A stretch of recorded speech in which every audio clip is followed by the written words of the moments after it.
siapkan hati kita untuk memuji Tuhan kita.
semangat untuk memuji Tuhan kita. Amin.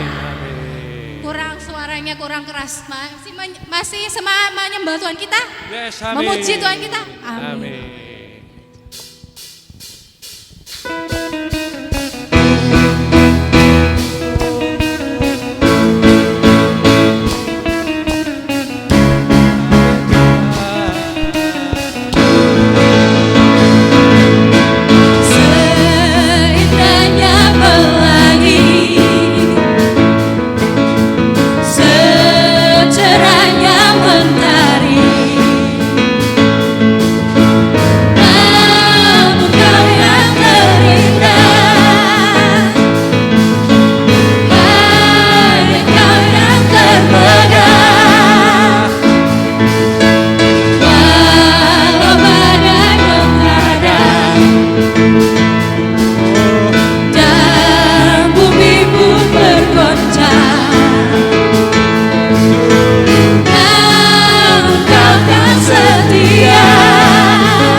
Terima kasih Tuhan, Engkau selalu berada bersama kami Tuhan. Engkau tetap setia, selalu setia Tuhan, mendampingi kami Tuhan. Lihatlah Tuhan, hamba-hambamu yang datang Tuhan, bertemu Engkau Tuhan, mencari wajah-Mu Tuhan di rumah-Mu Tuhan, di bait Allah ini Tuhan. Kami percaya Tuhan, Kau hadir di sini Tuhan, Kau yang urapi masing-masing kami Tuhan, Kau yang bukakan telinga, pikiran dan hati kami Tuhan untuk mendengarkan firman-Mu Tuhan. Dan siapkan hati kami Tuhan, kami selalu percaya pada Engkau Tuhan, dan kami mau Tuhan untuk menyembah dan memuji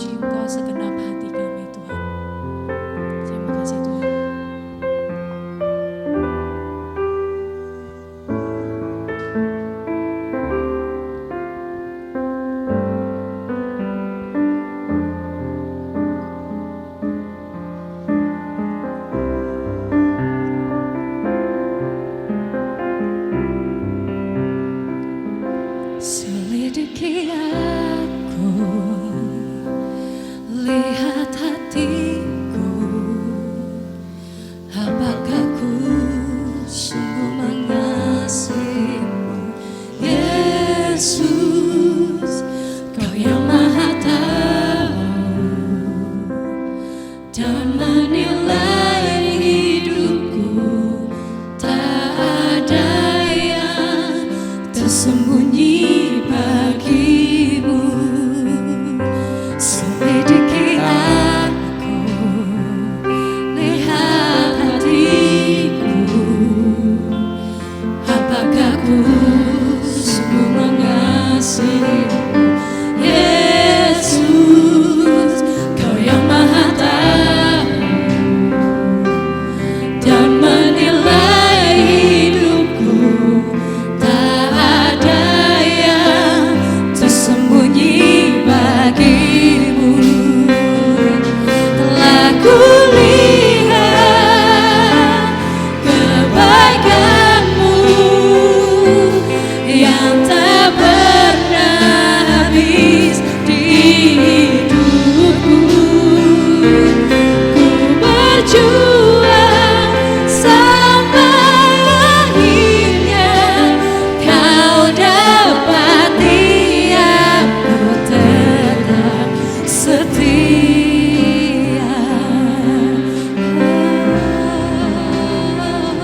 Selidiki aku, lihat hatiku,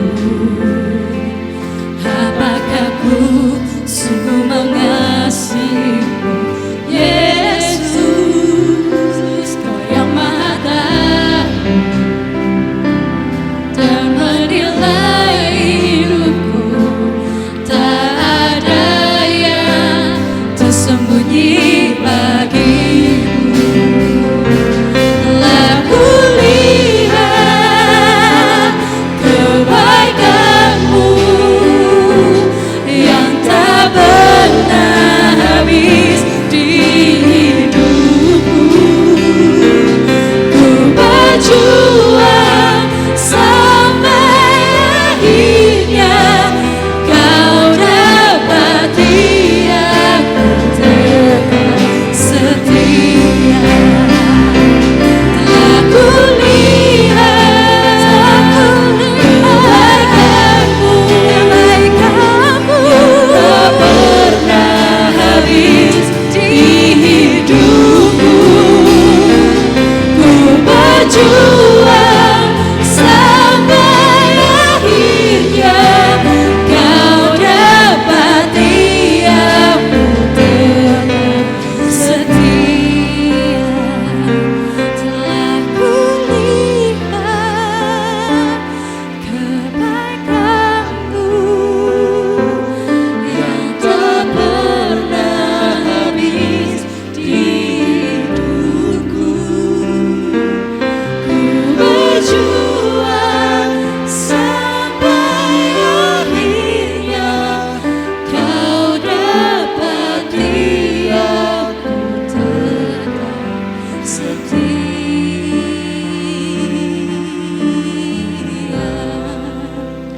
Terima kasih Tuhan. Kami ingin Tuhan seperti dalam Kisah Para Rasul Tuhan, Kisah Para Rasul 2 ayat 46 Tuhan. Kami ingin Tuhan memiliki hati yang bertekun Tuhan, yang bersatu hati Tuhan, mau mencari Engkau setiap hari Tuhan ke bait Allah Tuhan. Dan kami dengan tulus hati menyembah dan memuji Engkau Tuhan. Berikan kami ketulusan itu Tuhan, berikan kami tekad itu Tuhan, sehingga kami bisa terus Tuhan berada di dalam jalan-Mu Tuhan. Terima kasih Tuhan.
Yesus penolongku, ku cari wajah-Mu.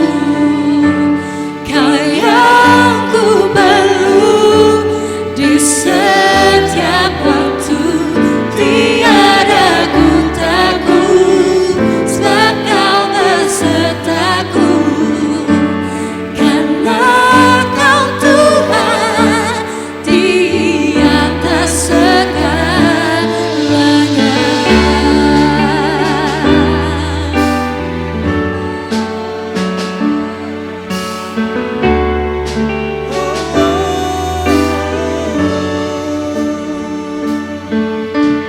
Meski harus ku lewati lembah, namun Engkau Tak lepaskan aku, Yesus penolongku, ku cari wajah-Mu. Kau yang ku perlu di setiap waktu, tiada ku takut, sebab Kau besertaku. Karena Kau Tuhan di atas segalanya. Yesus penolongku, ku cari wajah-Mu. Kau yang ku perlu di setiap waktu, tiada ku takut, sebab Kau besertaku. Karena Kau Tuhan di atas segalanya.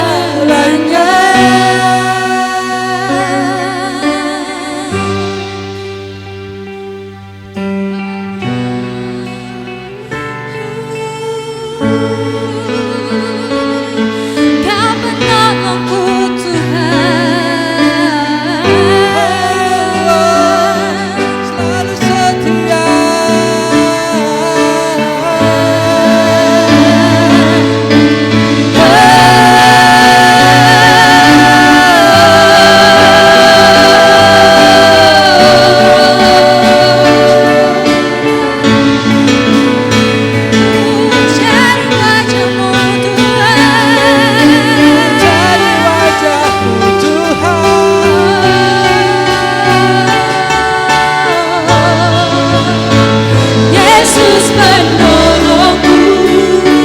cari wajah-Mu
Engkaulah Tuhan di atas segalanya.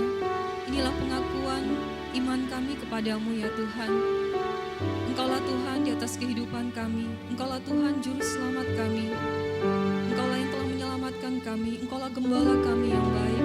Oleh karena itu kami mau datang bersyukur kepadamu pada hari ini ya Tuhan. Kami mau datang mendengarkan firman-Mu ya Tuhan. Dan kami mau mengikuti apa yang Engkau kehendaki melalui firman-Mu. Oleh karena kami mengasihi Engkau. Firman-Mu berkata, jikalau kami mengasihi Engkau, maka kami akan menuruti perkataan-Mu. Tuhan, kami mengasihi Engkau dan kami mau menuruti perkataan-Mu. Berbicaralah kepada kami melalui hamba-Mu ya Tuhan. Engkau urapi Pak Julius yang akan menyampaikan firman-Mu ya Tuhan.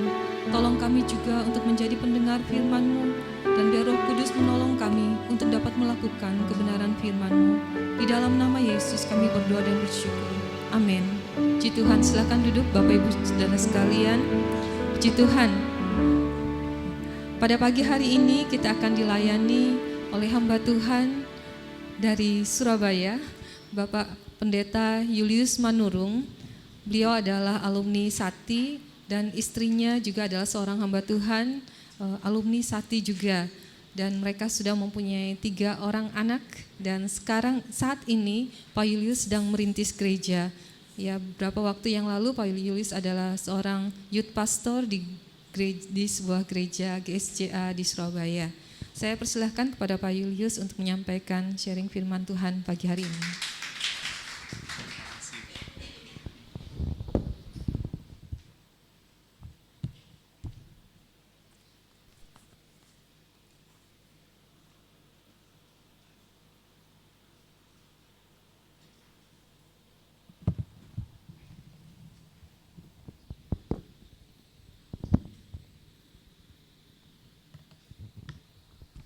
Oke, shalom semuanya. Shalom, saya bersyukur karena masih diberikan kesempatan untuk melayani di tempat ini. Dan ini seingat saya adalah ini kali kedua. Kalau mungkin ada yang masih mengingat waktu, saya lupa mungkin tahun lalu ya Ibu ya. Saya melayani bersama-sama di tempat ini. Dan waktu itu posisi saya masih dalam sebagai youth pastor, jadi di sebuah gereja di Sungai Kehidupan. Kalau tahu GSJ Sungai Kehidupan yang dia ada di perumahan Dharma Usa Damas.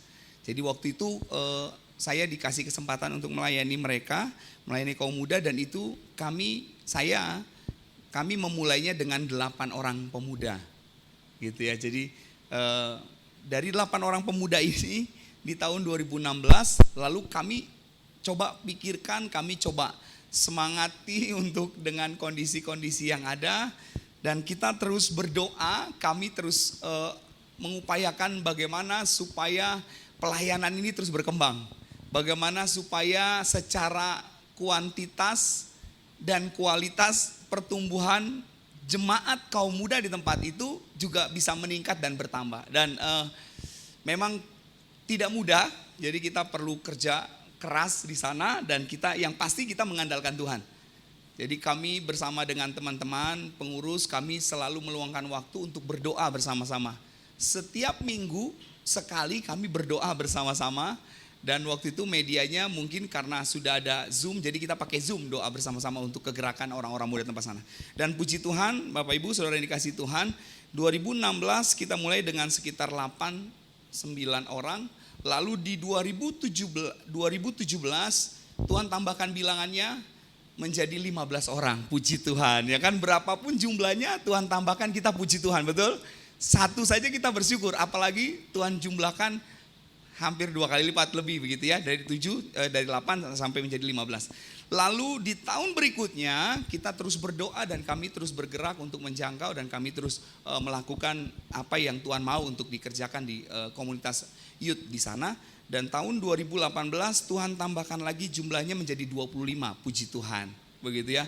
Dan kita terus berdoa, kita enggak berhenti untuk berdoa, tapi bukan hanya berdoa, kita juga terus bergerak, bergerilya begitu ya, untuk Tuhan tolong kami, karena kami rindu jumlahnya Tuhan terus tambahkan. Kami merindukan Tuhan terus jumlahnya Tuhan tambahkan. Dan tahun 2019 Tuhan tambahkan jumlahnya, bilangannya menjadi sekitar 35, puji Tuhan gitu ya. Dan itu di tahun 2019 akhir itu COVID mulai mulai menerpa begitu ya. Ya, dan itu ada aturan-aturan yang berlaku supaya setiap ibadah-ibadah yang berlangsung secara onsite dirumahkan begitu ya. Jadi ibadahnya secara online. Tapi puji Tuhannya Bapak Ibu Saudara yang dikasih Tuhan, di tahun 2019 di masa Covid itu kami malah dipercayakan banyak jiwa-jiwa ditambahkan. Jadi di tahun 2019 akhir 2020 itu jumlahnya hampir mencapai 45. Di tahun 2021, 2022 dan terakhir kemarin di tahun 2023 kita ibadah kehadiran rata-rata 70-80. Tepuk tangan buat Tuhan kita yang luar biasa. Nah, saya percaya bahwa apa yang Tuhan kerjakan di tempat sana itu juga pasti Tuhan rindu kerjakan di tempat ini. Amin. Amin. Yang percaya katakan amin. Amin. Dan saya percaya bahwa kalau Tuhan bekerja tidak ada yang bisa menghalangi. Kalau Tuhan yang bekerja tidak ada yang bisa batasi. Amin. Karena Tuhan kita Tuhan yang tidak terbatas, betul? Dia Tuhan yang akan menyediakan sesuai dengan keinginan dan permohonan doa kita. Kalau kita terus menginginkan apa yang menjadi kerinduan, maka Tuhan pasti percayakan. Amin. Amin. Baik, slide-nya boleh. Oke. Iya, nah ini yang tadi sudah diperkenalkan, saya bersama keluarga. Ini istri saya, ya jadi istri saya dulu dari teman, lalu naik level jadi sahabat begitu. Jadi sahabat tingkat 4, lalu saya memberanikan diri. Aku mengasihimu gitu ya. Mengasihinya levelnya bukan lagi sahabat tapi mengasihimu, mau membangun hubungan yang serius. Dan waktu selesai wisuda dan saya selama kami di Sati, Ibu Gembala dan Bapak Gembala itu menjadi mentor buat kami. Dan ada banyak investasi-investasi yang beliau sudah torehkan di dalam hati kami.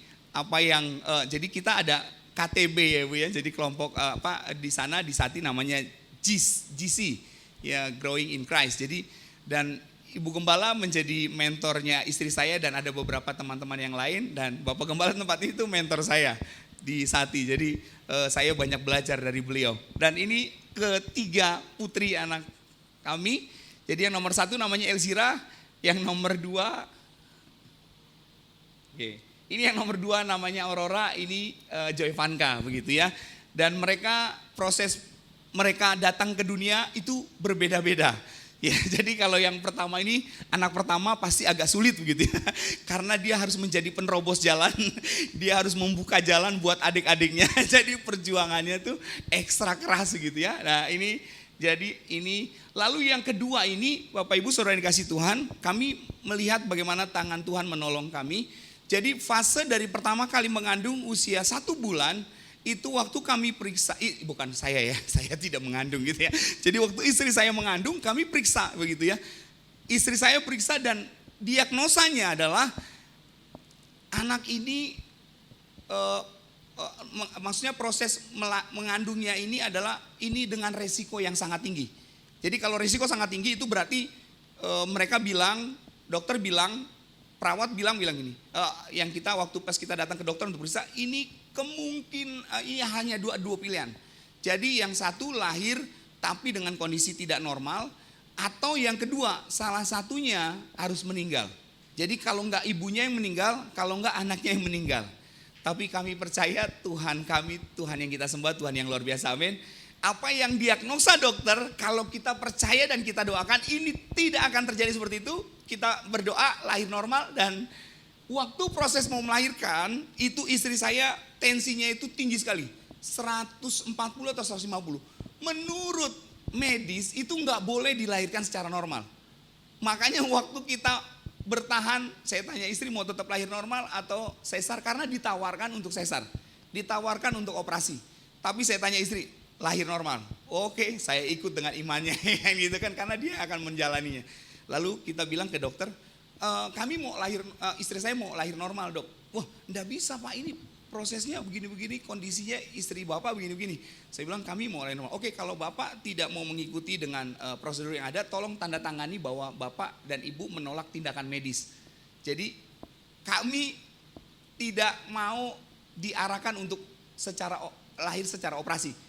Dan Bapak Ibu Saudara yang dikasih Tuhan, waktu kami menunggu dan Tuhan tolong, bahkan waktu dokternya belum datang anaknya sudah lahir. Amin. Tuhan kita luar biasa, amin. Tuhan kita dahsyat, Tuhan kita bekerja dengan cara yang luar biasa. Dan saya tahu itu pekerjaan Tuhan. Dan lalu anak yang ketiga, ini anak yang ketiga namanya Joy Vanka. Waktu itu prosesnya sedang dalam proses COVID. Jadi penanganannya itu kalau misalnya masuk ke rumah sakit, dia nggak bisa nunggu lama. Kalau belum waktunya melahirkan itu nggak boleh nunggu lama. Jadi kita datang jam 6 waktu proses mau melahirkan, wah ini belum ada bukaan. Kita tunggu di depan rumah sakit. Jam 10 balik lagi, Pak ini belum ada tanda-tanda untuk buka, maksudnya dia bukaannya belum ada sama sekali. Mendingan Bapak pulang karena nggak boleh menginap di rumah sakit prosedurnya, karena prosedur COVID-nya begitu. Lalu kita pulang sampai di rumah, waktu sampai di rumah istri saya bilang, aduh ini nggak bisa nih, ini sudah mau melahirkan. Loh kata dokternya suruh besok pagi, nggak bisa ini, karena sudah mau melahirkan gitu. Akhirnya saya bilang oke, kalau gitu. Jadi kebetulan ada mobil gereja yang kita pakai, waktu itu mobil Grand Max. Jadi di belakangnya kita pasangin kasur Bapak Ibu. Waktu dipasangin kasur, istri baru di depan mobil itu sudah ketubannya pecah. Dan itu aduh ini rumah sakit, dari tempat kami ke rumah sakit itu 45 menit. Lalu kita berpikir jangan ke rumah sakit, kita ke puskesmas terdekat begitu. Ternyata dalam perjalanan kebetulan ada didampingi oleh mertua juga ada di dalam mobil. Jadi saya nyetir, istri saya berbaring di atas kasur dan ada mertua mendampingi. Jadi waktu perjalanan masuk mobil, istri saya bilang, "Udah ini sudah mau keluar." Jangan belum, masih jauh dari puskesmas, sudah mau melahirkan. Saya bilang, "Jangan dulu, masih jauh." Oke, ternyata belum sampai puskesmas kita berubah pikiran. Kayaknya yang terdekat aja, cari bidan. Kebetulan memang ada dekat. Tapi Bapak Ibu Saudara, waktu kami baru belum sampai keluar gang, dia sudah lahir gitu ya. Jadi dia lahir tuh di dalam kendaraan, di dalam mobil. Jadi mungkin ada tambahan namanya Joy Vanka Grand Max begitu ya. Karena lahirnya ada di dalam mobil Grand Max gitu ya. Tapi saya melihat bagaimana tangan Tuhan menolong, bagaimana tangan Tuhan melakukan mukjizat, amin. Dan saya percaya itu juga terjadi dalam keluarga Bapak Ibu Saudara. Waktu kita percaya sama Tuhan dan kuasanya, maka mukjizatnya pasti dinyatakan, amin. Hari ini kita akan belajar sama-sama. Oke, mungkin slide selanjutnya. Ya, ini tema yang dikasih oleh saya, oleh Bapak Gembala, devote your time. Jadi ini bicara tentang kita mendedikasikan waktu. Kita meluangkan waktu yang terbaik kita untuk Tuhan, amin. Amin. Yang siap meluangkan waktu buat Tuhan, mendedikasikan waktu buat Tuhan, boleh angkat tangan? Amin. Amin. Coba colek kanan kiri, dedikasikan waktu buat Tuhan. Iya, dedikasikan waktu buat Tuhan. Amin. Haleluya. Baik, slide selanjutnya. Oh ya, kita belajar dari gereja mula-mula. Teks yang kita akan bahas adalah dari Kisah Para Rasul 2 ayat 46 sampai 47. Tapi nanti kita akan bacanya secara keseluruhan karena kita tidak bisa lepaskan dengan konteksnya, dengan teks yang saat itu sedang terjadi. Oke, baik. Kita akan baca dari Kisah Para Rasul 2 ayat yang ke 41 sampai 47. Mari kita akan baca berganti-gantian. Yang wanita akan membaca ayat yang ganjil, lalu yang pria genap, dan selanjutnya begitu bergantian. Oke, sudah semua menemukannya? Katakan amin. Yang sudah menemukannya katakan amin. Amin. Oke, baik. Kita akan baca pada hitungan ketiga ya. 1, 2, 3 dari yang wanita dulu.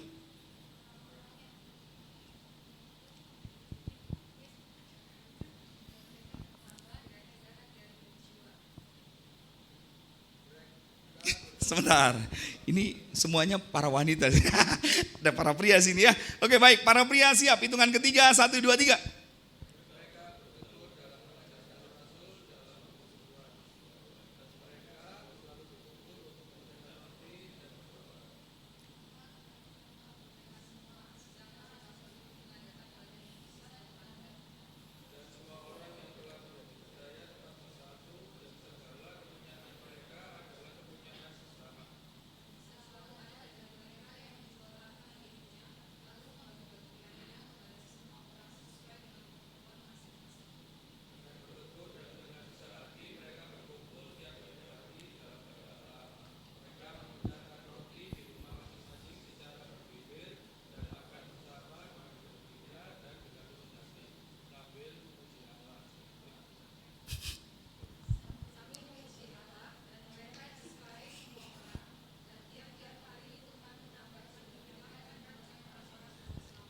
Amin.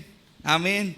Kita beriman, kita berdoa di tempat ini Tuhan tambahkan jumlahnya. Amin. Yang percaya katakan amin. Yang percaya katakan amin. Amin ya. Kita percaya bahwa Tuhan juga akan bekerja di tempat ini, menambahkan jumlahnya di tempat ini. Bapak Ibu Saudara yang dikasihi Tuhan, mari kita fokus di ayat yang ke-46 sampai 47. Dengan bertekun dan dengan sehati mereka berkumpul tiap-tiap hari dalam bait Allah. Mereka memecahkan roti di rumah masing-masing secara bergilir dan makan bersama-sama dengan gembira, dengan tulus hati sambil memuji Allah, dan mereka disukai semua orang, dan tiap-tiap hari Tuhan menambah jumlah mereka dengan orang yang diselamatkan. Bapak Ibu yang dikasihi Tuhan, ini kilas balik dalam posisi yang terjadi adalah jemaat mula-mula ini bukan terjadi secara instan, tetapi mereka terjadi di dalam peristiwa di mana waktu kita ayat perikop yang di atasnya itu peristiwa Pentakosta, dan waktu peristiwa Pentakosta itu semua orang-orang Yahudi yang saleh mereka kumpul di sana. Oke, semua orang-orang Yahudi yang ada di kolong langit, itu teks mencatat di dalam ayat Alkitabnya, semua orang-orang Yahudi yang ada di kolong langit itu kumpul di Yerusalem.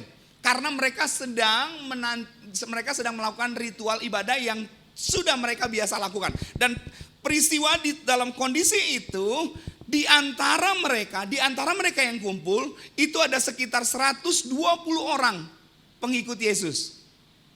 Di antara semua orang saleh, orang Yahudi yang banyak jumlahnya dari semua bangsa-bangsa itu datang kumpul ke tempat itu. Dan di antara mereka ada seberapa? 120 orang percaya kepada Yesus yang menjadi pengikut Yesus, betul ya? Dan peristiwa waktu mereka dilawat Tuhan, itu menjadi peristiwa yang begitu membuat orang-orang di sekitarnya kayak, kenapa nih orang-orang ini? Kok mereka berkata dengan bahasa lidah? Dan yang lebih membuat mereka heran adalah orang-orang ini, mereka berbahasa dengan bahasa-bahasa yang dari bangsa-bangsa yang datang ke sana, lalu mereka mengerti apa yang mereka katakan. Padahal mereka tahu itu mereka bukan berasal dari sana. Dan waktu mereka ngomong itu, apa yang mereka katakan itu adalah menceritakan tentang perbuatan-perbuatan Allah yang besar. Mukjizat-mukjizat perbuatan Allah yang besar. Dan waktu mereka sedang bingung, ada mungkin salah satu dari mereka bicara, mereka ini sedang mabuk oleh anggur. Betul ya? Itu ada dicatat di sana. Mereka ini sedang mabuk oleh anggur. Tetapi ada tokoh yang luar biasa yang menjadi pengikut Yesus. Siapa yang berbicara? Langsung berdiri. Ada Petrus berbicara di sana, betul ya? Dan waktu Petrus berbicara, Petrus bilang begini, tidak mungkin mereka sedang mabuk oleh anggur. Karena lihat, ini masih jam 9 pagi. Ini tidak mungkin mereka sedang mabuk oleh anggur. Dan waktu Petrus bilang begitu, Petrus bilang begini, yang aku maksudkan adalah bahwa perbuatan-perbuatan yang besar ini terjadi seperti yang pernah dinubuatkan oleh Nabi Yoel. Nabi Yoel pernah menubuatkan bahwa nanti teruna-terunamu akan bernubuat, ya kan? Putra-putrimu nanti akan bisa melihat dan lain sebagainya begitu ya. Dan perbuatan-perbuatan yang dinyatakan oleh Allah, mukjizat-mukjizat yang dilakukan oleh Allah, itu yang dimaksudkan Petrus adalah apa yang pernah Yesus lakukan. Betul? Yesus pernah melakukan mukjizat-mukjizat di tengah-tengah mereka, betul ya? Yesus pernah menyembuhkan orang sakit dari mata buta, lumpuh, bahkan sampai membangkitkan orang mati, betul ya? Dan itu tidak pernah mereka lihat sebelumnya. Dan tidak ada yang pernah bisa melakukan seperti apa yang Yesus lakukan. Dan ini perbuatan-perbuatan yang Allah lakukan, yang Tuhan kerjakan melalui dalam pribadi Yesus. Dan mereka harusnya melihat bahwa Yesus ini orang yang luar biasa. Yesus ini pribadi yang dikehendaki oleh Allah untuk menyatakan mukjizat dan perbuatan Allah yang besar. Tetapi dari perbuatan-perbuatan Allah yang besar itu, ternyata masih ada orang-orang yang tidak percaya, betul ya? Ada orang-orang Farisi dan imam-imam yang para imam. Dan mereka ini, jadi kalau saya coba gambarkan adalah waktu itu, peristiwa itu terjadi ada 2 blok. Yang pertama, orang yang percaya dan menjadi pengikut Yesus, betul? Lalu blok yang kedua, orang-orang saleh Yahudi yang mereka masih mempertahankan dengan hukum Taurat. Betul ya? Makanya waktu Yesus menyembuhkan di hari Sabat, betul? Ada banyak peristiwa yang dicatat dalam Alkitab. Waktu Yesus melakukan mukjizat menyembuhkan orang di waktu hari Sabat, mereka bilang, wah ini menentang Allah. Orang ini tidak menghormati Allah, betul? Dan waktu Petrus bilang begitu, kalau kamu percaya bahwa Yesus ini yang kamu sudah bunuh, kamu bunuh dan Yesus mati, dan pada hari ketiga Allah membangkitkan dan Allah memberikan pernyataan bahwa apa yang kamu lakukan itu perbuatan yang kamu lakukan kepada Yesus. Yesus menyatakan kemenangan, dan Yesus yang kamu bunuh itu dia bangkit pada hari yang ketiga dan dia naik ke surga, betul? Dan itu ada dalam pernyataannya. Dan melalui khotbahnya Petrus hari itu, ada berapa yang tercatat yang langsung bertobat? 3.000 orang kira-kira jumlahnya. Wow. Dan saya percaya apa yang dinyatakan oleh Petrus di dalam penyertaan Roh Kudus. Amin. Ada 3.000 orang jumlahnya yang menjadi percaya. Dan setelah itu baru kita melihat ya. Baru setelah itu, setelah peristiwa itu, lalu Alkitab mencatat, LAI mencatat adalah cara hidup jemaat yang mula-mula. Nah, yang kita akan bahas hari ini adalah bagaimana cara hidup jemaat mula-mula. Bagaimana kehidupan yang mereka lakukan setelah mereka mendengar khotbah Petrus dan mereka menerima Yesus sebagai Tuhan dan Juru Selamat, dan dari mereka juga ada yang dibaptis karena Petrus bilang, waktu mereka tanya, lalu apa yang harus kami lakukan? Lalu Petrus bilang, berilah dirimu untuk dibaptis supaya dirimu diampuni oleh Allah, supaya dosa-dosamu diampuni oleh Allah. Dan waktu ini terjadi sehingga dengan jumlah yang semakin banyak ini, hidup jemaat orang-orang yang percaya ini, kalau kita baca di Preokamnya 41 sampai 47, ini situasi narasi yang kita sedang bangun. Yang narasi yang terjadi adalah bahwa waktu itu jemaat mula-mula menjadi cikal bakal kehidupan jemaat yang Tuhan mau. Amin. Jemaat waktu itu sedang melakukan kondisi, mereka sedang ada dalam situasi di mana bukannya semakin banyak orang yang senang, tetapi waktu semakin banyak yang mengikut apa yang Petrus ajarkan, apa yang Petrus suarakan bahwa percayalah kepada Yesus, dari orang dari Nazaret itu, karena dialah yang bisa menyelamatkan setiap orang percaya. Waktu ini disuarakan, itu ternyata bukan membuat orang-orang Yahudi yang saleh yang belum percaya itu menjadi senang. Mereka malah berusaha untuk apa? Mengancam, menganiaya, bahkan berusaha untuk membunuh. Betul? Betul ya? Nah, saudara bayangkan, kondisi saat itu adalah jemaat yang percaya kepada Yesus, mereka sedang dalam tekanan. Betul? Mereka sedang dalam pressure dari orang-orang yang belum percaya kepada Yesus, yang dibilang sebagai orang-orang Yahudi saleh, yang mereka mempercayakan kepada hukum Taurat, dan mereka bilang ini sesat, ini ajaran sesat, ini ajaran sesat. Dan dengan begitu mereka menyuarakan kepada kekaisaran Romawi untuk ini nggak boleh semakin berkembang. Mereka harus ditekan. Mereka harus dihentikan. Apa yang mereka lakukan ini bisa menyesatkan, dan kalau ini menyesatkan mereka takut semakin jumlahnya pengikut Yesus semakin banyak. Dan saudara, situasinya mungkin berbeda dengan kita, betul ya? Mungkin hari-hari ini kita tidak sedang dalam tekanan dalam pemerintahan di Indonesia, dalam tekanan untuk kita tidak boleh beribadah. Betul? Situasi hari itu, situasi kondisi yang terjadi hari-hari itu adalah mereka sedang ditekan, mereka sedang dianiaya, mereka sedang dikencam oleh ketakutan. Tetapi apa yang menjadi kekhawatiran di luar mereka, apa yang sedang terjadi di luar mereka itu tidak membuat mereka berhenti untuk mengasihi Tuhan. Amin. Amin. Apa yang terjadi di sekitar mereka, di luar mereka, mereka tidak berhenti untuk mengasihi Tuhan. Amin. Amin. Nah, Bapak Ibu Saudara dikasihi Tuhan, kalau kita melihat di dalam Kisah Para Rasul 2 ayat 42, ada kalimat yang mengatakan begini, mereka bertekun. Nah, kalau kita menerjemahkan arti kata bertekun ini berarti begini, Bapak Ibu Saudara dikasihi Tuhan. Artinya adalah bersungguh-sungguh, bekerja keras, dan berjuang untuk mencapai tujuan. Betul? Jadi kalau kita mau bilang orang itu bertekun berarti orang yang tidak mengenal kata menyerah. Setuju? Kalau kita bilang kita sedang bertekun melakukan sesuatu, tetapi waktu pas kita melihat ada masalah, mungkin ada project atau bisnis dan yang segala macam gitu yang kita sedang kerjakan, mungkin di apa yang sedang dipercayakan, lalu kita melihat ada masalah, ada kendala, terus kita berhenti untuk melakukannya, maka belum termasuk sebagai orang yang bertekun, gitu ya. Jadi orang yang bertekun adalah begini, waktu dia sedang mencoba melakukan sesuatu, lalu dia ada masalah, ada kendala, ada kesulitan, tapi dia tidak berhenti, dia tidak menyerah, tetapi dia tetap mengupayakannya. Dia tidak berhenti untuk melakukannya, sampai hal itu terjadi. Amin, amin. Saya percaya dan saya rindu bahwa jemaat di tempat ini adalah jemaat-jemaat yang bertekun. Amin. Jemaat yang bertekun, yang bersungguh-sungguh untuk menginginkan Tuhan dan kehendaknya terjadi di tempat ini. Amin. Nah, Bapak Ibu Saudara yang dikasihi Tuhan, waktu kita bertekun ini bicara tentang komitmen. Waktu kita bicara tentang bertekun ini bicara tentang komitmen. Waktu kita bicara tentang komitmen, maka itu bicara juga tentang waktu-waktu kita. Setuju? Kita nggak bisa bilang kalau kita nggak bisa bilang kalau kita komitmen, tapi ternyata dengan waktu-waktu yang kita sudah komitmenkan kita tidak lakukan. Contohnya ya, saya komitmen bangun pagi saya mau langsung olahraga gitu ya. Betul ya? Bangun pagi saya mau olahraga. Tapi waktu pas berjalannya dengan waktu, Bapak Ibu Saudara bangun pagi ngelihat jam ada alarm bunyi untuk melakukan waktunya untuk olahraga. Terus jamnya dimatikan gitu ya. Terus memilih untuk tidur lagi. Maka itu kita tidak sedang komitmen. Betul?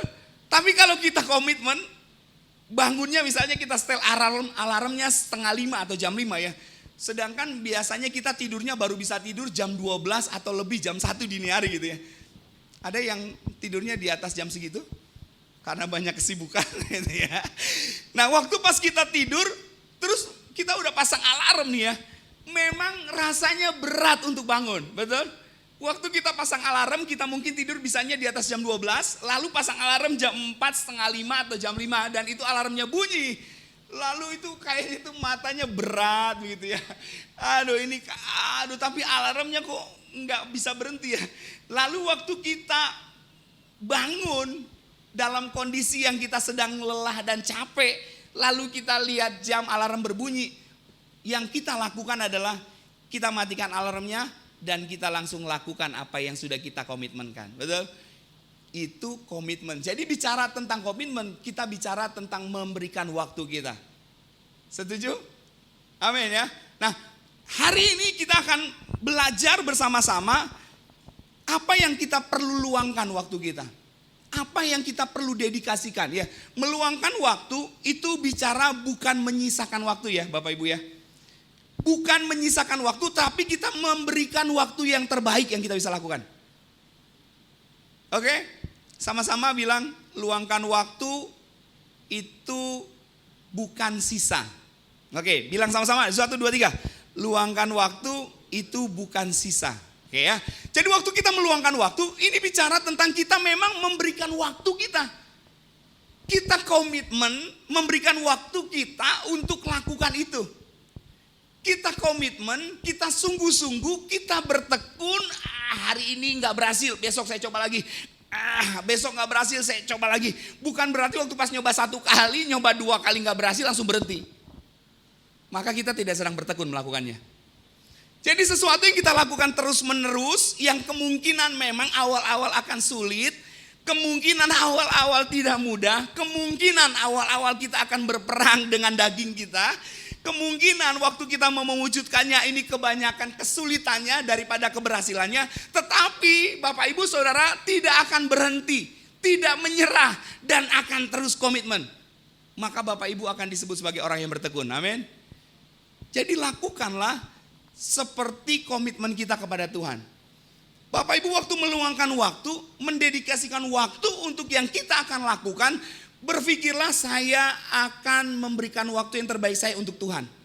Karena kalau kita lakukan untuk orang di sekitar kita, kalau kita lakukan untuk manusia, kalau kita lakukan untuk Bapak dan Ibu Gembala tempat ini, atau kita lakukan untuk teman dan sahabat kita, akan seringkali kita kecewa, betul?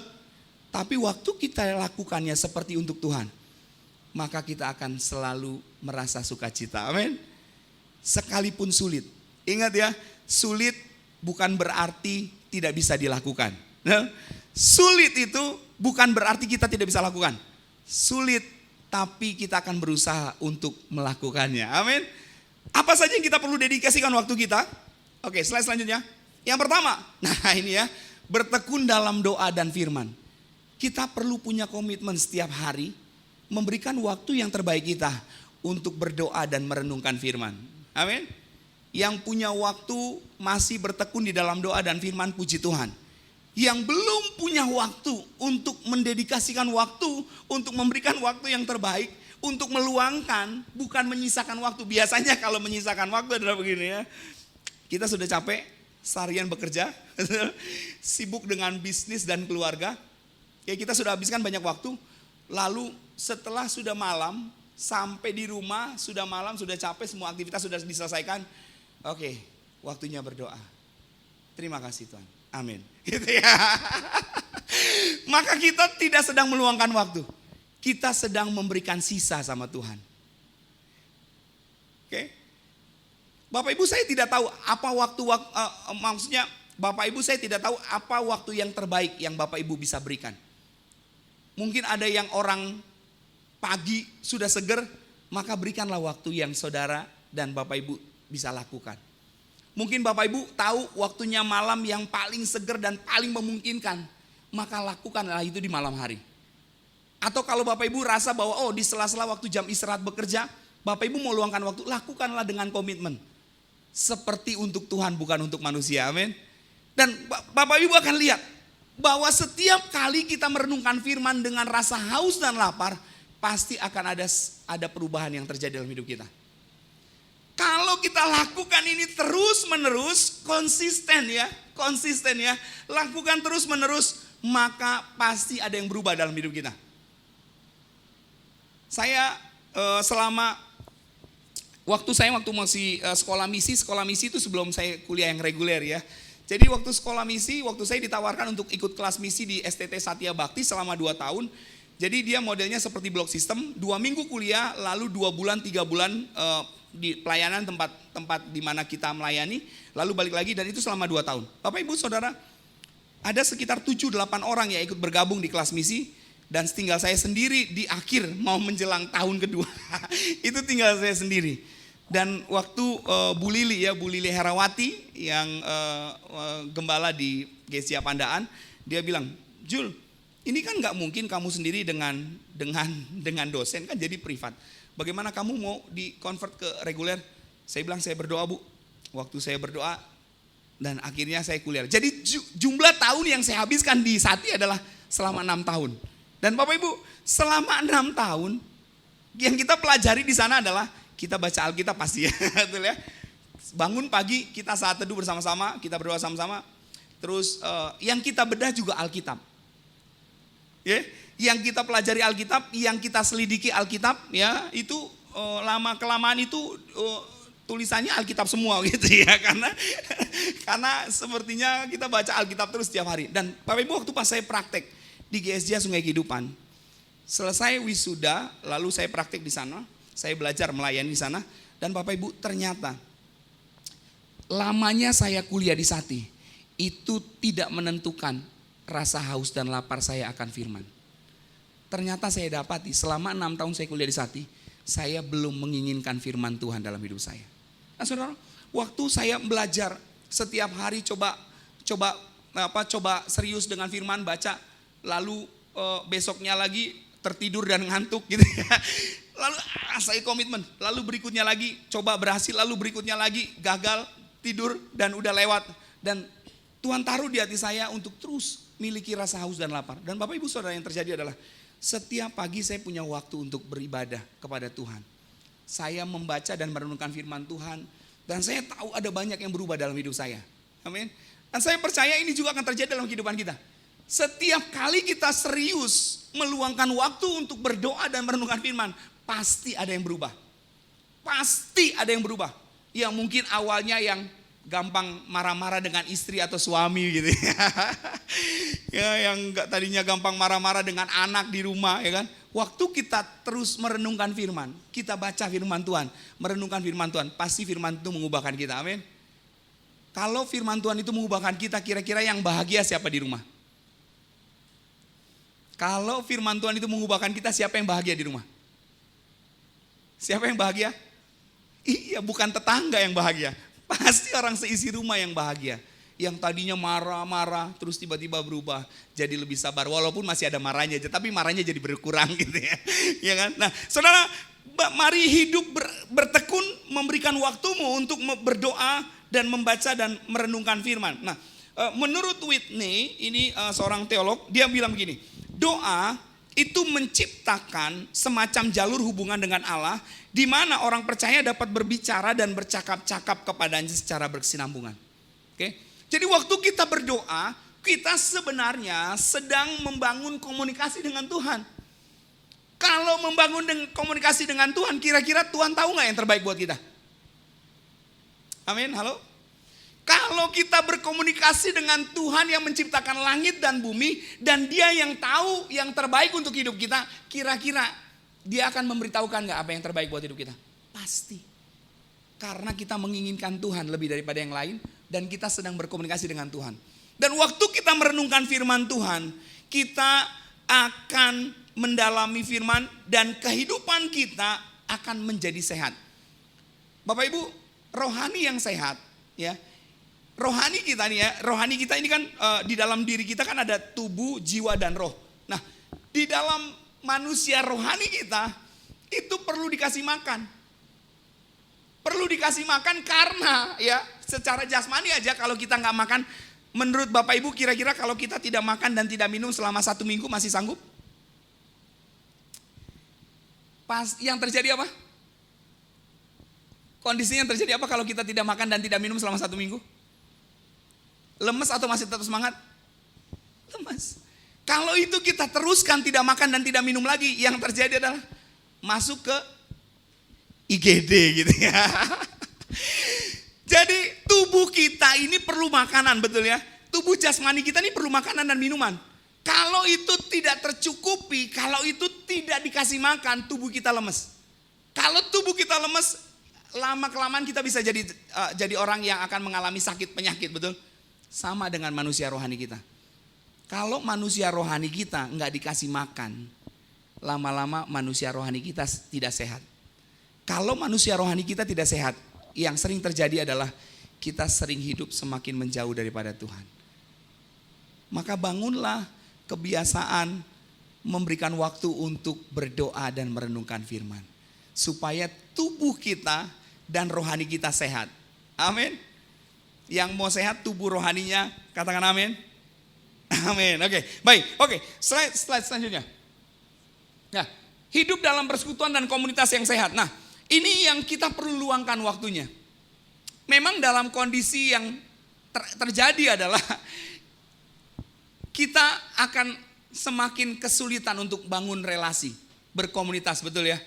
Karena begitu banyaknya padatnya jadwal kegiatan, kesibukan, kegiatan di rumah, terus apalagi mungkin tugas-tugas kenegaraan, atau mungkin bisnis yang harus pergi keluar kota, terus mungkin 2 minggu di luar kota lalu balik lagi, dan aktivitas itu yang seringkali menghambat untuk kita tidak punya waktu untuk berkomunitas. Betul? Atau yang lebih parahnya lagi adalah karena kesibukan, akhirnya kita tidak punya waktu untuk bersekutu di rumah Tuhan. Betul? Betul? Dan ini ironis. Tapi jemaat mula-mula, mereka menyadari bahwa komunitas itu penting. Jemaat mula-mula mereka menyadari bahwa berelasi itu dengan orang-orang di sekitar yang bisa saling mendukung untuk bertumbuh sama-sama di dalam iman, itu sangat penting. Pertanyaannya adalah, sejauh mana kita memberikan waktu untuk berkomunitas, berelasi dengan orang-orang sekitar kita. Mungkin ada banyak kali kita pikir, aduh 1 kali 24 jam waktunya nggak ada. Waktunya nggak ada buat berkomunitas. Waktunya nggak ada. Ya kalau di tempat ini ada KTB ya, betul ya, ada KTB. Kalau kita bilang ini, aduh nggak bisa, waktunya nggak bisa. Bapak Ibu Saudara, Saya percaya bahwa waktu itu harus menjadi hamba bagi kita, betul ya? Kita harus menjadi tuan atas waktu kita, betul? Jangan sampai waktu itu yang mempengaruhi kita. Harusnya waktu itu kita yang kendalikan. Jadi kalau Bapak Ibu Saudara merasa bahwa KTB itu penting, maka kita akan menyediakan waktu. Amin. Kalau Bapak Ibu mungkin bisa sharing bukan hanya di KTB, mungkin punya waktu secara Zoom, ya kan? Mungkin ibadahnya KTB-nya tidak pertemuan onsite, bisa lewat Zoom. Dan Zoom pun itu bisa dari tempat masing-masing. Kalau itu pun tidak dilakukan, saya bertanya-tanya apakah saudara menginginkan komunitas yang sehat atau tidak? Amin. Amin. Saudara, jangan menjauhi pertemuan-pertemuan. Tuh. Mungkin pertemuannya mungkin tidak onsite, tapi Zoom pun itu bagian dari fasilitas supaya kita bisa berkomunitas. Sibuk boleh, tapi berikan waktumu, luangkan waktumu untuk berkomunitas. Amin. Karena siapa yang memberikan kesehatan kepada kita? Tuhan. Siapa yang memberikan pekerjaan kepada kita? Tuhan. Siapa yang memberikan keluarga kepada kita? Tuhan. Kira-kira kalau Tuhan mau ambil semuanya dari kita, bisa gak? Bisa. Kalau kita tidak punya waktu dengan Tuhan dan tidak punya waktu dengan komunitas, kalau kita datang kepada Tuhan, kira-kira kalau Tuhan misalnya mau bilang, maaf saya gak ada waktu buat Anda. Selesai. Kalau Tuhan sudah bilang maaf, saya tidak punya waktu untuk Anda. Tapi itulah yang sering kita lakukan. Kita merasa kita terlalu sibuk sampai kita tidak punya waktu untuk merenungkan firman Tuhan dan berdoa. Kita tidak punya waktu untuk berkomunitas. Dan jangan sampai nanti Tuhan bilang maaf, saya tidak punya waktu untuk Anda. Wow, itu sesuatu yang sangat fatal. Kalau Tuhan sampai bilang kita sudah tidak ada waktu buat kamu. Tapi saya percaya Tuhan selalu punya waktu buat kita, amin. Dan selama waktu belum habis, mari bangunlah hubunganmu dengan sesama, berelasilah karena itu sesuatu yang baik. Nah, saya percaya bahwa saya melihatnya memang begini. Kita perlu sadari memang ada beberapa hambatan yang biasanya menghalangi dalam persekutuan dan komunitas. Yang pertama, pasti perbedaan strata sosial, status ekonomi, warna kulit, asal usul dan sejumlah latar belakang lainnya. Ini dapat berpotensi untuk menciptakan kelompok-kelompok dan bisa menghambat. Tapi saudara, jemaat mula-mula mereka menerima satu dengan yang lain, betul? Mereka tidak dibatasi oleh struktur-struktur itu. Mereka tidak melihat, oh maaf ya, kamu posisi stratanya ada di bawah saya, kita selevel. Atau kita melihat, oh maaf ya, warna kulit kita berbeda, kita tidak bisa sama. Saudara, jemaat mula-mula itu nggak punya paradigma itu. Tapi mereka melihat bahwa orang di sekitarnya ini sebagai orang-orang yang kita perlu berelasi. Kita perlu bangun komunitas yang sehat, semakin intim bersama-sama dengan Tuhan. Supaya semakin banyak orang-orang di sekitar kita mereka bisa bertumbuh. Amin. Dan itu menjadi tugas tanggung jawab kita masing-masing. Jadi mari luangkan waktu kita supaya kita punya waktu relasi terbentuk. Nah, hasil dari sebuah persekutuan itu adalah relasi. Jadi hasil yang kita mau capai dari sebuah persekutuan itu adalah relasi, hubungan. Dan hubungan itu tidak bisa dibatasi oleh waktu. Hubungan itu tidak bisa dibatasi oleh jarak, betul? Sekarang kita bisa telepon dari sini ke Papua. Ya, kita bisa telepon dari sini sampai ke Australia. Jadi hubungan, relasi itu harusnya tidak bisa dibatasi oleh dengan jarak dan waktu. Tinggal seberapa kita berpikir bahwa komunitas itu penting buat saya. Komunitas itu penting buat saya. Waktu kita melihat itu penting, maka kita akan upayakan. Karena komunitas yang sehat itu akan menolong kita semakin bertumbuh di dalam Tuhan. Oke, slide selanjutnya. Nah, ini Bapak Ibu, ini yang per Januari ini saya merintis gereja. Ya, jadi waktu saya lulus kuliah, saya ada di bawah pementoran GSJ Sungai Kehidupan oleh Pastor Sunjaya di sana. Selama 8 tahun saya sebagai staff di sana. Lalu tahun 2024 ini per Januari saya merintis gereja, merintis mandiri. Nah, Bapak Ibu, ya ini orang Turki. Saya juga nggak bisa bahasa Turki. Tapi saya percaya kalau kita berkomunitas pasti kita akan dipertemukan dengan orang-orang yang butuh Tuhan. Amin. waktu kita berkomunitas, kita pasti akan dipertemukan oleh orang-orang yang haus dan lapar kepada Tuhan. Dan ini Baba Senol ini dia punya usaha apa tuh? Kebab ya, kebab. Nah, terus waktu kita sering buat kayak konsel begitu ya. Kalau di sini KTB namanya ya. Kami datang ke tempat usahanya, kita buat konsel fellowship di sana. Dan dia ini sangat diberkati dengan keberadaan kita yang datang ke sana. Lalu kita sharing, lalu kita bagikan firman. Dan dia merasa sangat diberkati. Dan kita akan follow up untuk planningnya berikutnya untuk baptisan. Puji Tuhan, amin. Tuhan baik. Nah Bapak Ibu, saya percaya di sekitar Bapak Ibu itu ada banyak orang-orang yang butuh akan Tuhan. Tetapi kalau kita tidak sengaja luangkan waktu untuk berkomunitas, kita nggak bakalan ketemu dengan mereka. Orang-orang yang perlu Tuhan. Amin. Orang-orang yang perlu Tuhan. Oke, slide selanjutnya. Nah, yang ketiga. Apa yang kita perlu luangkan waktu? Peduli terhadap sesama. Amin. Nah, salah satu bentuk kepedulian dalam komunitas jemaat mula-mula adalah sikap berbagi dan rela berkorban. Mereka peduli kepada kebutuhan sesamanya. Bahkan kalau kita perhatikan di dalam ayatnya, mereka bahkan siap menjual harta pribadinya untuk memenuhi kebutuhan primer mereka. Prinsip yang ditekankan adalah kepemilikan bersama, saling memiliki. Nah, kita percaya bahwa orang-orang ini, kita melihat bahwa orang-orang ini mereka menyerahkan begitu saja. Apa yang mereka punya, mereka lihat ada orang butuh, mereka jual. Jemaat lakukan saja apa yang kita bisa lakukan, karena Tuhan mau pakai kita untuk menjangkau mereka. Amin. Amin. Amin. Percayalah, kalau kita meluangkan waktu, maka Tuhan tambahkan jiwa-jiwanya. Waktu kita meluangkan waktu untuk berdoa dan bertekun dalam firman, waktu kita luangkan waktu untuk berkomunitas, waktu kita luangkan untuk peduli, maka Tuhan tambahkan jiwa-jiwanya. Amin. Mari kita berdiri bersama-sama.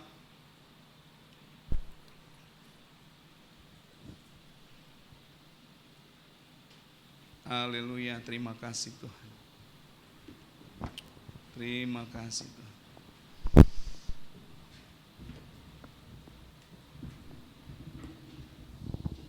Mari kita mau mengikut Yesus.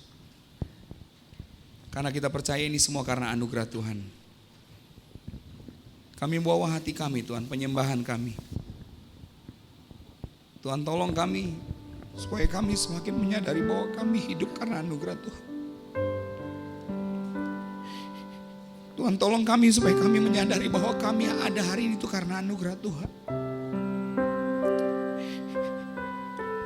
Kami mau mengikut Yesus seumur hidup kami. Kami mau mengenal kehendak-Mu. Dan kami tahu kehendak-Mu adalah muridkan semua orang untuk mengenal Yesus. Amin. Terima kasih Tuhan.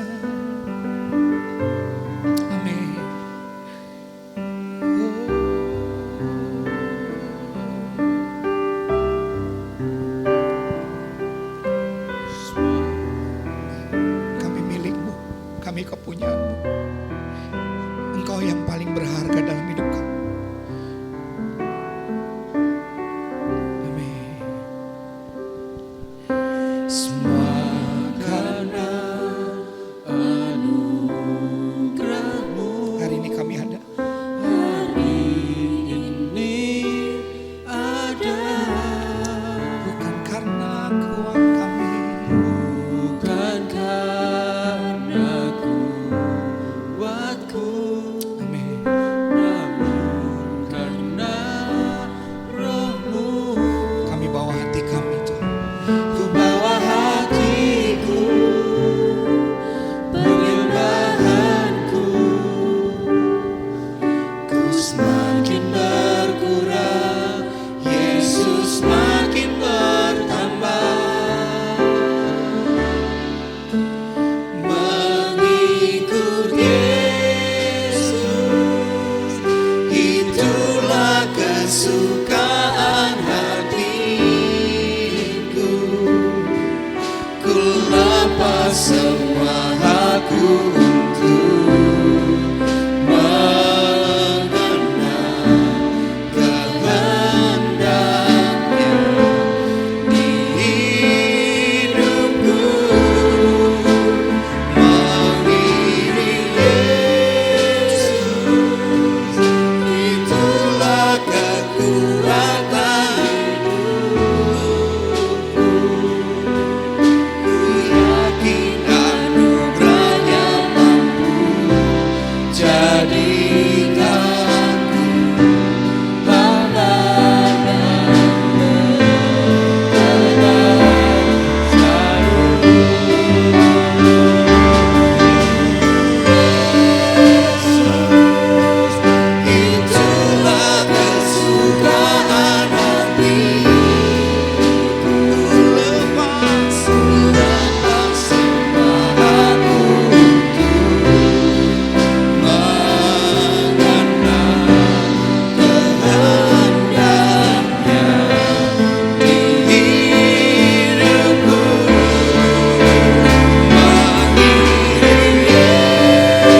selalu menyadari bahwa saya ada karena anugerah Tuhan.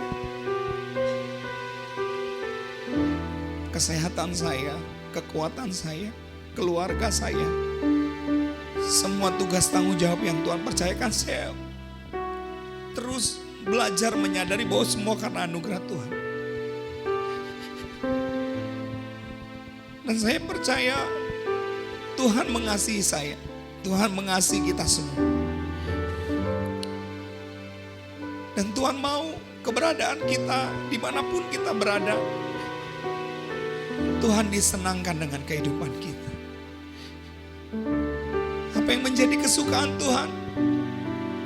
Waktu Tuhan tambahkan jumlahnya bilangan kepada jemaat mula-mula, semakin hari mereka semakin disukai banyak orang. Semakin hari Tuhan semakin tambahkan jumlahnya di dalam bilangan kepada jemaat Tuhan. Saudara, itu bukan karena kuat dan gagah mereka, tapi karena Tuhan mengasihi mereka dan mereka belajar bagaimana mengasihi Tuhan. Waktu kita belajar mengasihi Tuhan, maka kita perlu menyatakan komitmen kita kepada Tuhan. Waktu kita menginginkan Tuhan lebih daripada yang lain, maka kita akan menyediakan waktu-waktu kita buat Tuhan. Hari ini firman Tuhan berbicara dengan sangat jelas kepada setiap kita, kepada saudara dan saya. Apa yang membuat engkau, apa yang akan engkau berikan waktumu kepada Tuhan? Berikan waktu kita kepada Tuhan untuk berdoa dan merenungkan firman. Berikan waktu kita kepada Tuhan untuk bersekutu, mengutamakan persekutuan, berkomunitas, berelasi. Apa yang Tuhan mau untuk kita lakukan, berikan waktu kita untuk peduli kepada sesama. Saudara, semuanya Tuhan akan mampukan.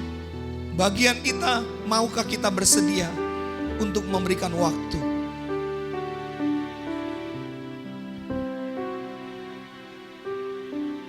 Kalau firman Tuhan hari ini berbicara kepada saudara, mari katakan di dalam hatimu, Tuhan saya mau. Kalau firman Tuhan hari ini berbicara kepada saudara, dan Tuhan menyentuh hatimu, Tuhan menjamah hatimu, jangan keraskan hatimu dan bilang, Tuhan saya mau. Saya bersedia menyediakan waktu saya. Saya bersedia mendedikasikan waktu saya kepada Tuhan. Saya mau berdoa buat saudara yang hari ini mau bangun komitmen untuk mendedikasikan waktu hidupmu, hari-harimu. Setiap waktu engkau berkomitmen, engkau bertekun, engkau bersungguh-sungguh untuk menyenangkan hati Tuhan. Lakukanlah seperti untuk Tuhan dan bukan untuk manusia. Engkau yang rindu untuk bertekun di dalam doa dan firman, menginginkan komunitas, peduli kepada sama. Kalau itu saudara, mari katakan di dalam hatimu, Tuhan saya mau. Tuhan saya mau. Tuhan saya mau. Saya mau berdoa buat saudara. Tuhan, engkau mengasihi kami. Dan bukti kasih-Mu sudah sangat jelas. Kami tidak perlu ragu. Bukti kasih-Mu adalah kematian-Mu, pengorbanan-Mu di atas kayu salib. Itu bukti engkau mengasihi kami Tuhan. Yang harusnya kami yang menanggung hukuman semuanya. Tapi Tuhan, engkau menggantikannya. Engkau berkorban buat kami. Dan engkau menjamin keselamatan dalam hidup kami. Dan engkau memberikan jaminan kemenangan kepada kami. Dan waktu kami percaya kepada Yesus seperti janji-Mu, maka kami menikmati bagian kami di surga. Tuhan, waktu kami percaya kepada Yesus, kami menjadikan Tuhan sebagai Tuhan dan Juru Selamat dalam hidup kami. Kami percaya engkau bertanggung jawab dalam hidup kami. Engkau memelihara kami dengan sempurna. Tuhan, hari ini kami mau berdoa kepadamu ya Tuhan. Kami mau memberikan waktu kami mau mendedikasikan waktu kami untuk merenungkan firman-Mu, berdoa, memberikan waktu untuk berdoa kepada Tuhan. Kami mau memberikan waktu, mendedikasikan waktu kami untuk kami bersekutu dan berkomunitas. Kami mau memberikan waktu kami untuk kami peduli kepada orang-orang di sekitar kami. Tuhan, semua yang kami miliki berasal daripada Tuhan. Harta, benda yang kami miliki semua kepunyaan Tuhan.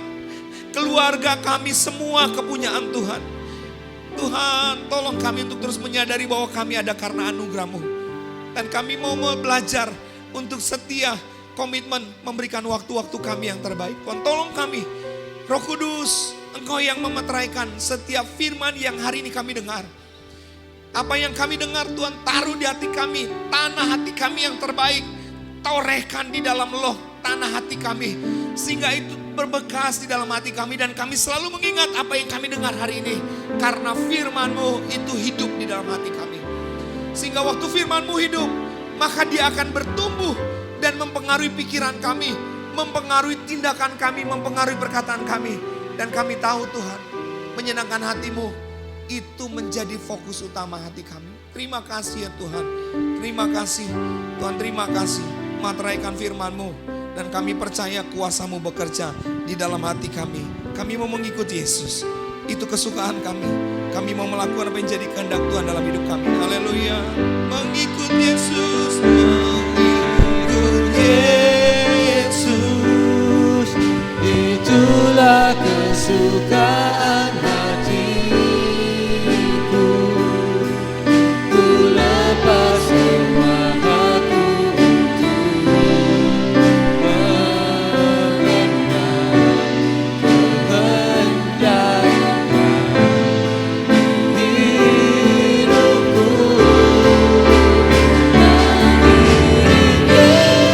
Yesus, itulah kekuatan hidupku.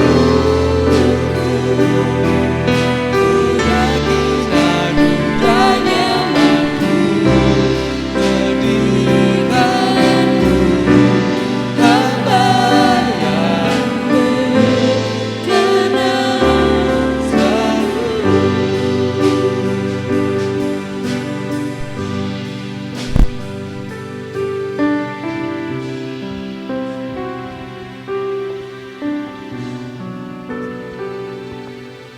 selalu. Mari teman-teman, ya mari sebelum kita duduk kita mau berdoa dulu. Tuhan, kami mengucap syukur ya Tuhan atas firman yang telah disampaikan oleh Pastor Julius tadi ya Tuhan. Tuhan kiranya melalui ibadah hari ini ya Tuhan, kami diingatkan ya Tuhan untuk lebih peduli lagi terhadap sesama ya Tuhan, untuk lebih lagi meluangkan waktu untukmu ya Tuhan, karena mungkin kami memiliki kesibukan atau apapun itu ya Tuhan yang dapat membuat kami lupa akan Engkau ya Tuhan. Biarlah firman hari ini mengingatkan kami untuk lebih dekat dengan Engkau ya Tuhan, untuk lebih memiliki waktu lagi dengan Engkau ya Tuhan. Tuhan, kami sekarang juga akan ingin memberikan yang terbaik ya Tuhan untuk apa yang telah Kau percayakan kepada kami.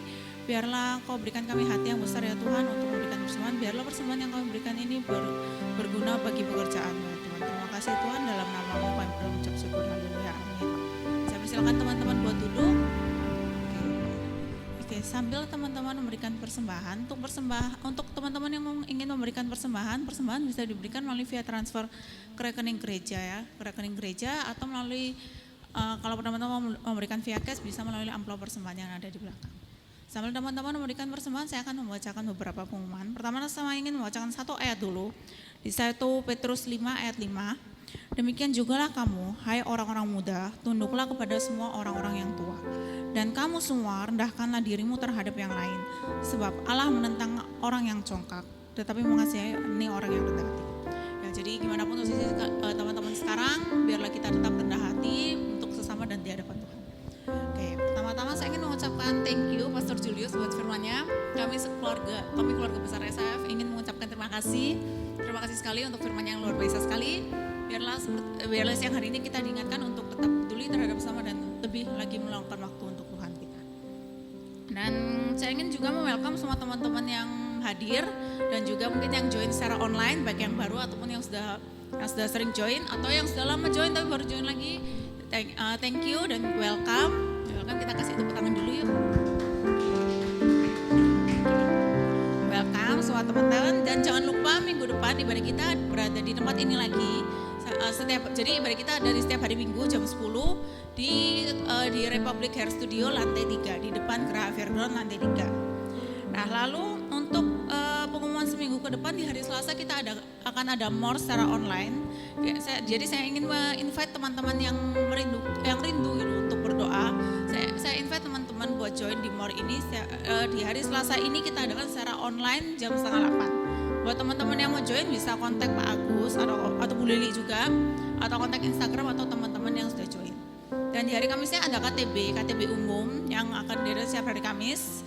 KTB kita ada di 3 tempat, di 3 tempat, 2 di barat dan 1 di timur, jam 7:30. Buat teman-teman yang mau join bisa sama seperti sebelumnya, bisa kontak Instagram kita, bisa kontak Bu Lili, Pak Agus atau teman-teman kita yang sudah join.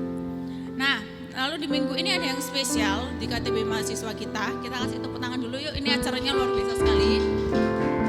Ada welcoming party.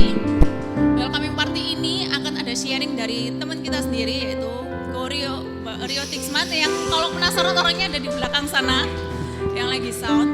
Nah, welcoming party ini kita menginvite semua teman-teman kita yang mahasiswa baik yang baru ataupun mahasiswa yang sudah senior, atau teman-teman mahasiswa kita yang mungkin yang baru lulus, yang sedang mencari pekerjaan atau gimana. Nah, sedikit sharing aja, jangankan kita sendiri aja yang sudah bekerja ataupun yang sudah lulus, kadang itu masih belajar gitu loh sama Koreo. Mungkin saya sharing sedikit background. Koreo ini seorang pembisnis yang luar biasa, yang pengalamannya banyak sekali. Jadi buat teman-teman mahasiswa ini kesempatannya yang luar biasa sekali gitu loh, dapat sharing dari pembisnis yang luar biasa gitu. Jadi teman-teman yang mungkin mau enter dunia kerja jadi kayak bisa belajar banyak, bisa tanya-tanya juga. Jadi saya invite teman-teman di hari Jumat ini tanggal 15 jam 6:30 di tempat ini di ruko depan Geraha Fairground lantai 3. Jadi again buat semua teman-teman mahasiswa diharapkan kehadirannya di welcoming party ini, dan teman-teman mungkin yang punya kerabat yang mahasiswa juga bisa di-invite ke acara ini. Oke, sekian pengumuman, saya kembalikan kepada Bu Lili.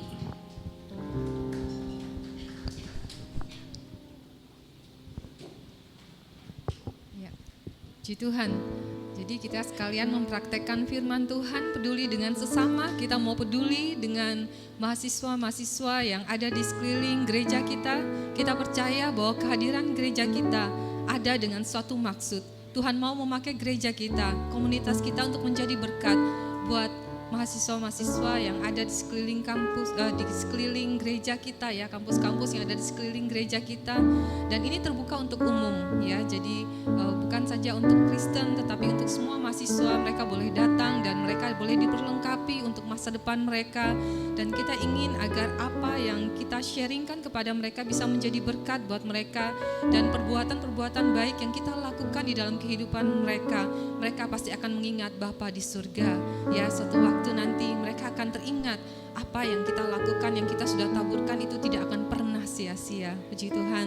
Dan ada salam dari Pak Agus. Pak Agus saat ini sedang melayani di salah satu gereja di Malang. Terima kasih saudara bisa memberikan kesempatan untuk Pak Agus pergi ya, dan Pak Agus bisa membagikan Injil juga kepada jemaat di tempat yang lain ya. Kita percaya bahwa Tuhan akan memakai Pak Agus untuk menjadi berkat juga di sana. Dan terima kasih buat saudara-saudara, Bapak Ibu saudara sekalian yang sudah hadir pada hari Minggu ini ya, memberikan waktu yang terbaik, membayar harga sebagai murid Kristus untuk hadir bersekutu pada pagi hari ini. Ya, banyak di antara kita juga yang sedang bepergian karena ini adalah long weekend mungkin ya.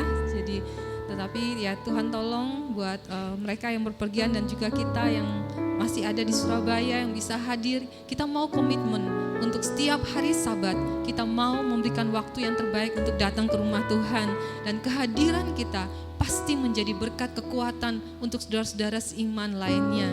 Ya, puji Tuhan. Mari kita bangkit berdiri dan kita akan mengakhiri ibadah kita pada siang hari ini. Saya minta Henry untuk tolong berdoa untuk semua jemaat dalam seminggu ke depan di dalam pekerjaan, keluarga, pendidikan. Tuhan memberkati, menolong untuk menjadi berkat saksi Tuhan, dan setiap kesempatan Tuhan berikan mereka dapat memberikan waktu yang terbaik untuk sesama dan juga untuk Tuhan ya, tidak hanya untuk hal-hal yang bersifat sementara di dunia ini, tetapi mau menginvestasikan waktu untuk kekekalan ya. Mari kita berdoa. Mari teman-teman kita berdoa. Tuhan, terima kasih atas firman-Mu kepada setiap kami hari ini. Tuhan, kami bersyukur kami memiliki Tuhan yang setia, yang selalu mencurahkan hikmat-Nya bagi mereka yang memintanya, memohonkannya.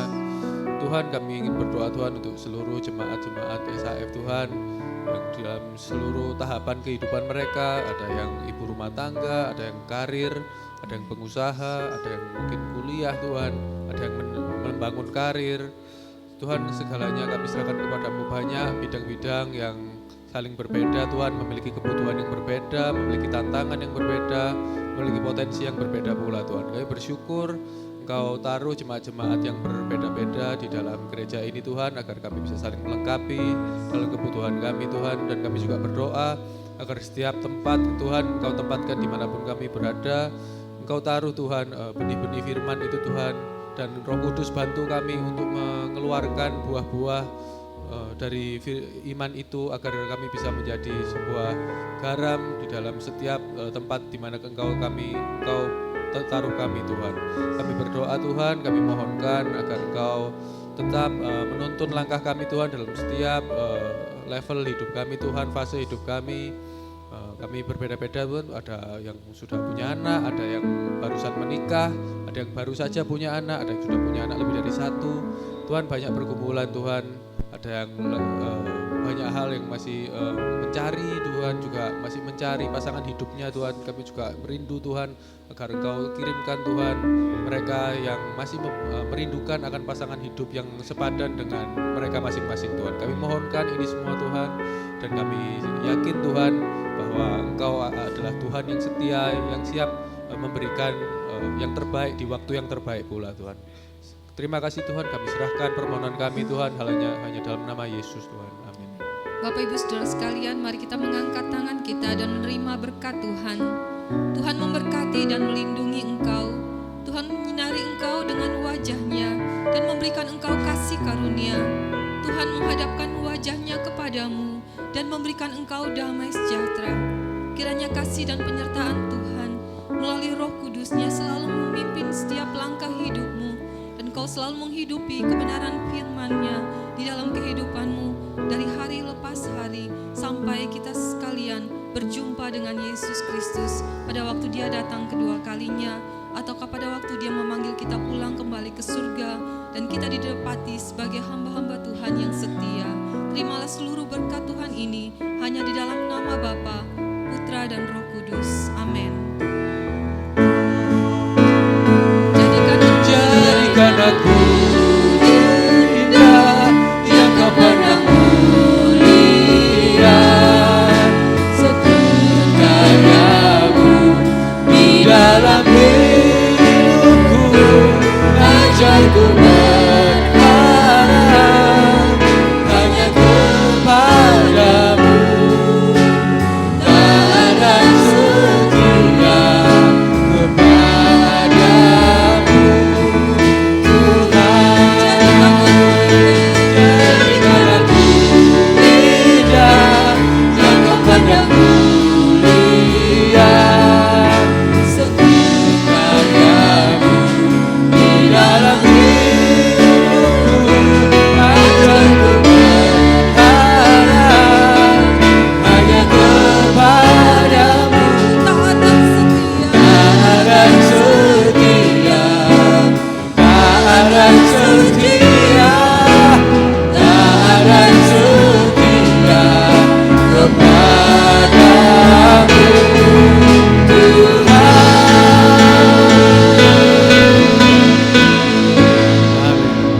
Selamat hari Minggu, Tuhan Yesus memberkati kita sekalian.